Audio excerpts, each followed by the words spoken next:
మీకందరికీ తెలిసిన విషయం, రాజ్ ప్రకాష్ పాల్ గారితో నా వివాహం అయింది. అయితే దేవుడు నాకు నేర్పించిన పాఠాలు ఒక 3 పాఠాలు మీతో పంచుకోవాలని ఆశపడుతున్నాను.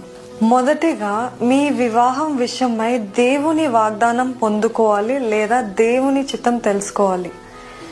మీరు అసలు ఎవరు సరైన వ్యక్తి అని అర్థం కాని పరిస్థితిలో ఉంటే, లేక ఏమి చేయాలో తెలియకపోతే మనుషుల్ని అడగటం కాకుండా the best place to go ఏంటంటే దేవుని సన్నిధి. మోకరించి ప్రార్థించండి, దేవుని మీతో మాట్లాడమని అడగండి.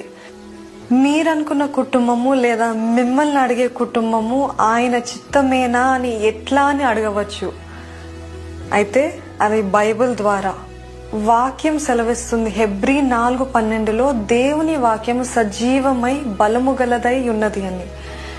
ఆయన తన వాక్యం ద్వారా సూటిగా మాట్లాడతాడు. అది ఆయనకు అంగీకారంగా ఉందా లేదా అని స్పష్టంగా బయలుపరుస్తాడు. అందుకే మనుషుల్ని అడగటానికి బదులుగా దేవుని ఇష్టాన్ని కోరండి. మీరు అడిగి ఊహించిన దానికంటే అత్యధికంగా చేయగల సమర్థుడు.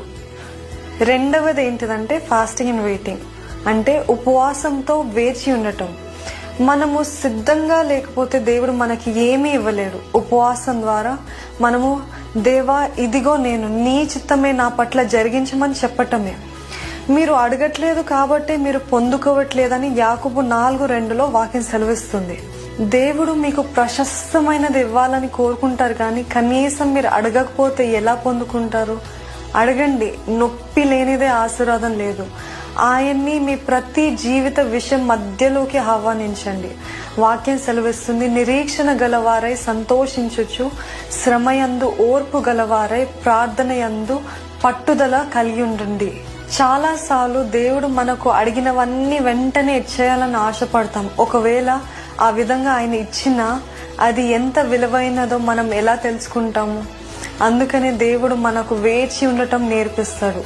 ఈ విధంగా మనకి ఓర్పు, సహనం నేర్పిస్తూ ఆయన ఇచ్చే విలువైన వాటి కోసం సిద్ధపరుస్తాడు. ఈ వేచి ఉండే కాలం కఠినంగా ఉండొచ్చేమో కానీ ఇది దేవునితో దగ్గర సహవాసం కలిగి ఉండటానికి, తండ్రి యొక్క హృదయం అర్థం చేసుకోవడానికి అతి శ్రేష్టమైన సమయం. మూడవది పరిశుద్ధత, అంటే ప్యూరిటీ. గలతీయుల 6:7 సెలవిస్తుంది ఏంటంటే, మనుషుడు ఏమి విత్తునో ఆ పంటనే కోయునని. అది మీ వివాహ విషయంలో కూడా జరుగుతుంది. మురికితో, పాపంతో పాడైపోయిన జీవితం జీవిస్తూ